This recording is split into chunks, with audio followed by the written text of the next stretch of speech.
नमस्कार, मैं हूं संतोष पाठक और आप लोग देखना शुरू कर चुके हैं संतोष पाठक ऑफिशियल यूट्यूब प्लेटफॉर्म। महज 16 घंटे बाकी हैं, सिर्फ 16 घंटे बाद इस देश की राजधानी दिल्ली की सड़कों पर, इस देश की राजधानी दिल्ली के वीवीआईपी इलाके जिसको कि लुटियन जोन कहा जाता है, वहां की सड़कों पर एक ऐसा नजारा देखने को मिलेगा, एक ऐसा दृश्य देखने को मिलेगा जिसकी कल्पना इससे पहले कभी किसी ने भी ना की होगी। लेकिन वो कहते हैं ना कि दर्द जब हद से गुजर जाए तो दवा बन जाता है, और जब इस देश की संवैधानिक संस्थाएं अपने असली मालिक यानी जनता की आवाज सुनना बंद कर दे, बार बार लोगों के कहने के बावजूद, लोगों की मांग करने के बावजूद पारदर्शिता, निष्पक्षता और स्वतंत्र चुनाव को सुनिश्चित करना बंद कर दे, और जो मतदाता इस देश के असली मालिक है, जो अपनी सरकार को चुनते हैं, उन मतदाताओं को जब संवैधानिक संस्था ये बताने लग जाए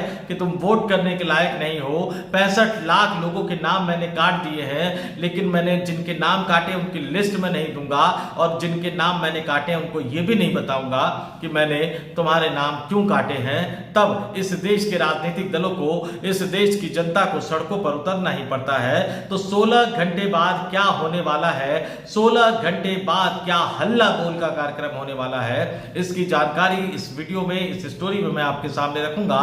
लेकिन शुरुआत एक अपील, एक आग्रह के साथ करता हूं, संतोष पाठक ऑफिशियल यूट्यूब प्लेटफॉर्म को सब्सक्राइब जरूर कर लीजिए, हमारे वीडियो देखिए, ज्यादा से ज्यादा लोगों तक पहुंचाइए, जितने लोगों को आप फॉरवर्ड कर सकते हैं उतने लोगों को पहुंचाइए, और उन तमाम लोगों से अपील कीजिए कि हमारे यूट्यूब प्लेटफॉर्म को सब्सक्राइब जरूर करें। अगर आपको वीडियो पसंद आ रहे हैं, उसमें कुछ कंटेंट नजर आ रहा है, तो उन वीडियो को लाइक भी कीजिए, और साथ ही आपसे यह भी आग्रह करूंगा कि कमेंट करके भी जरूर बताइए कि वो वीडियो आपको, हमारी स्टोरी कैसी लग रही है। और अब आते हैं आज के मुद्दे पर कि महज 16 घंटे बाद राहुल गांधी के नेतृत्व में लोकसभा और राज्यसभा के 300 से ज्यादा सांसद चुनाव आयोग के दफ्तर पर हल्ला बोलने जा रहे हैं। चुनाव आयोग के दफ्तर पर देश के मुख्य चुनाव आयुक्त ज्ञानेश कुमार और देश के अन्य दोनों चुनाव आयुक्तों से मिलकर अपनी बात कहने वाले हैं। और अब जब मुसीबत सर पर आ गई है, जब दरवाजे पर आ गई है, तो ज्ञानेश कुमार कैसे बचते हुए नजर आएंगे, देश के मुख्य चुनाव आयुक्त कैसे बचते हुए नजर आएंगे, ये जानना बहुत दिलचस्प है। क्योंकि चुनाव आयुक्त ने तो, देश के मुख्य चुनाव आयुक्त ज्ञानेश कुमार साहब ने तो सुप्रीम कोर्ट में बाकायदा जवाबी हलफनामा दायर करके बता दिया कि जनाब हमने 65 लाख लोगों के नाम काट दिए, अब लोग खुद ढूंढे अपना नाम और हमें बताए जिन जिन के नाम कटे हैं वो फॉर्म भरकर जमा कराए। हम तो उन 65 लाख कटे हुए लोगों की एक लिस्ट बनाकर देने को तैयार नहीं है, और कतई ये नहीं बताएंगे कि उन 65 लाख लोगों के नाम जो हमने काटे हैं, उन लोगों के नाम क्यों काटे हैं। तो सुप्रीम कोर्ट से तारीख पर तारीख मिल रही है, 12 अगस्त को अगली सुनवाई है। लेकिन याद दिला दूं, बार बार मैं याद दिला रहा हूं कि बिहार में अक्टूबर नवंबर में विधानसभा का चुनाव होना है। तो इससे पहले वोटर चोरी का आरोप लगाते हुए राहुल गांधी ने बाकायदा कुछ दिन पहले प्रेस कॉन्फ्रेंस की थी 7 अगस्त को। प्रेस कॉन्फ्रेंस करने के बाद उन्होंने अपने विपक्षी इंडिया गठबंधन में जितने भी राजनीतिक दल शामिल है, उनके तमाम दिग्गज नेताओं को अपने आवास पर बुलाया, जिसकी तस्वीरें भी मैंने आपको दिखाई थी। एक स्टोरी में मैंने उसके बारे में पूरी डिटेल आपको बताई थी। और उसके बाद 16 घंटे बाद राहुल गांधी लगभग 100 से ज्यादा दिग्गज नेताओं के साथ और 300 से ज्यादा लोकसभा और राज्यसभा के सांसदों के साथ संसद भवन परिसर के अंदर से मार्च करेंगे। कहां तक? चुनाव आयोग के दफ्तर जाएंगे। और बताया यह जा रहा है कि इंडिया गठबंधन ने बाकायदा देश के तीनों चुनाव आयुक्तों से, मुख्य चुनाव आयुक्त ज्ञानेश कुमार और दोनों अन्य चुनाव आयुक्तों से मुलाकात का समय भी मांगा है। कल 11 बजे सदन की कार्रवाई शुरू होगी। उससे पहले हमेशा की तरह पिछले कुछ दिनों से जिस तरह से विपक्षी राजनीतिक दल बिहार में चलाए जा रहे SIR अभियान को लेकर संसद भवन में प्रोटेस्ट कर रहे हैं, वो विरोध प्रदर्शन करेंगे। 11 बजे निश्चित तौर पर संसद के दोनों सदनों में इस मसले को उठाने की कोशिश करेंगे। लेकिन देखना पड़ेगा, आमतौर पर देखा यह जाता था कि लोकसभा में ओम बिरला हो, राज्यसभा में उपसभापति हरिवंश हो, तुरंत सदन की कार्रवाई को स्थगित कर देते थे। तो कल ओम बिरला साहब क्या करेंगे, हरिवंश साहब क्या करेंगे, यह देखना बड़ा दिलचस्प होगा। क्योंकि इंडिया गठबंधन ने कल 11:30 बजे का समय तय किया है, जब वो संसद भवन की कार्रवाई से बाहर निकलेंगे। संसद भवन के गेट से मार्च करते हुए, पैदल मार्च करते हुए वो चुनाव आयोग के दफ्तर जाएंगे। हालांकि दोनों के बीच में जो दूरी है वो 1-1.25 किलोमीटर की ही दूरी है, लेकिन ये दूरी बहुत ज्यादा मायने नहीं रखती। लोकसभा में विपक्ष के नेता राहुल गांधी, लोकसभा और राज्यसभा में तमाम विपक्षी राजनीतिक दलों के जो फ्लोर लीडर हैं और लोकसभा के इंडिया गठबंधन के जो 235 के लगभग सांसद हैं, राज्यसभा के जो इंडिया गठबंधन के 78 के लगभग जो सांसद हैं, 235 लोकसभा 78 राज्यसभा दोनों सदन में मिलाकर 313 का आंकड़ा पहुंच जाता है इंडिया गठबंधन के सांसदों का। इसलिए मैंने कहा कि ये 300 से ज्यादा सांसद कल सुबह 11:30 बजे संसद भवन से लेकर चुनाव आयोग तक मार्च करेंगे, चुनाव आयोग के दफ्तर जाएंगे, चुनाव आयोग के कार्यालय जाएंगे। देखना यह होगा कि क्या दिल्ली पुलिस उन्हें पैदल मार्च करते हुए चुनाव आयोग के दफ्तर जाने की इजाजत देती है या नहीं देती। देखना यह भी होगा कि जो समय मांगा गया है चुनाव आयोग से, देश के मुख्य चुनाव आयुक्त ज्ञानेश कुमार से, क्या वो विपक्षी नेताओं को मुलाकात का समय देते हैं या नहीं देते। तो कल दिल्ली का जो दृश्य है, मैंने कहा कि अद्भुत दृश्य होगा। लोकतंत्र को बचाने के लिए, वोट की चोरी को रोकने के लिए पूरा का पूरा विपक्ष कल लुटियन जोन में दिल्ली की सड़कों पर होगा। अब चुनाव आयोग पर बड़ी जिम्मेदारी आ गई है। अब ज्ञानेश कुमार को सोचना पड़ेगा कि अब तक तकनीकी शब्दावली का इस्तेमाल करते हुए, लोगों की आंखों में धूल झोंकते हुए, सुप्रीम कोर्ट में बार बार हलफनामे पर हलफनामा दायर करते हुए जो ज्ञानेश कुमार अपने आप को बचाने की कोशिश कर रहे थे और अपने आप के अलावा पता नहीं और किस किस को बचाने की कोशिश कर रहे थे, वो ज्ञानेश कुमार जब उनके अपने दरवाजे पर 300 से ज्यादा सांसद पहुंच जाएंगे, देश के तमाम विपक्षी राजनीतिक दलों के नेता पहुंच जाएंगे, देश की लोकसभा के विपक्ष के नेता राहुल गांधी पहुंच जाएंगे, तो क्या ज्ञानेश कुमार नीचे आकर इन लोगों से मुलाकात करेंगे? चलिए, ज्ञानेश कुमार साहब खुद नहीं आए, लेकिन किसी को भेजकर क्या इन तमाम नेताओं को, सांसदों को बुलाएंगे और उनसे मिलेंगे? या कहीं ऐसा तो नहीं कि ये कह देंगे कि नहीं नहीं, हमारे पास तो इतना बड़ा हॉल ही नहीं है जहां हम इतने सांसदों को बिठा सकें। या ये भी कह सकते हैं कि हमारे पास शायद इतनी बड़ी जगह नहीं है जहां हम 50-100 नेताओं को बिठा सकें। तो क्या इनके एक डेलीगेशन से मुलाकात करेंगे?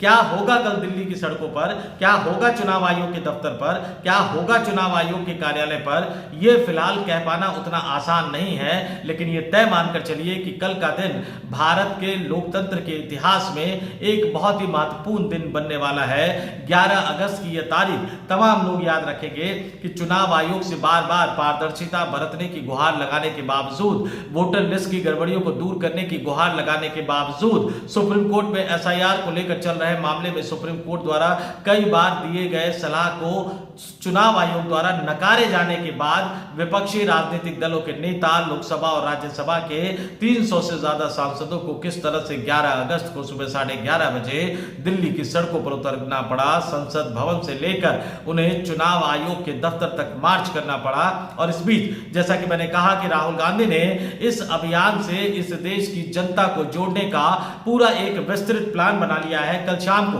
ये सुबह प्रोटेस्ट होगा, फिर पैदल मार्च होगा।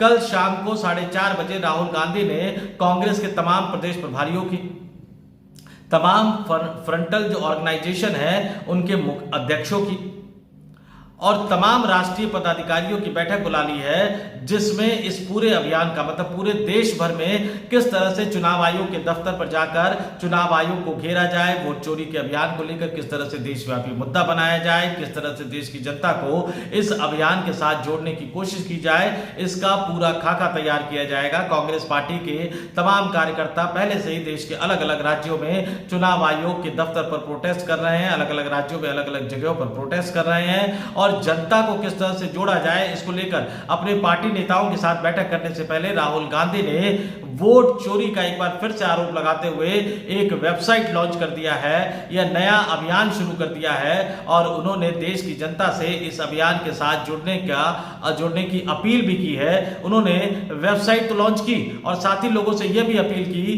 कि वह इस कैंपेन से जुड़े। उन्होंने सोशल मीडिया पर एक वीडियो शेयर करते हुए राहुल गांधी ने लिखा कि वोट चोरी एक व्यक्ति एक वोट के लोकतांत्रिक सिद्धांत पर सीधा हमला है। उन्होंने जोर देकर कहा कि स्वतंत्र और निष्पक्ष चुनाव के लिए एक साफ सुथरी मतदाता सूची बेहद जरूरी है। राहुल गांधी ने चुनाव आयोग से पारदर्शिता की मांग करते हुए कहा है कि वह डिजिटल मतदाता सूची को सार्वजनिक करे ताकि जनता और राजनीतिक दल खुद इसका ऑडिट कर सके। राहुल गांधी ने देश की जनता से अपील करते हुए इस मुहिम का समर्थन करने के लिए 2 तरीके भी बताए हैं। उन्होंने बाकायदा कहा है कि लोग जो वेबसाइट लॉन्च की गई है उस पर जाकर या फिर 9650003420 पर मिस कॉल करके भी इससे जुड़ सकते हैं। राहुल गांधी ने इसे लोकतंत्र की रक्षा की लड़ाई करार दिया। अब से पहले लगातार एक बात कही जा रही थी दोस्तों जब जब कांग्रेस पार्टी, राहुल गांधी या कोई भी विपक्षी राजनीतिक दल जब इस तरह के आरोप लगाता था तो भारतीय जनता पार्टी दो तरह की चुनौती देती थी। इस्तीफा देके चुनाव क्यों नहीं लड़ते,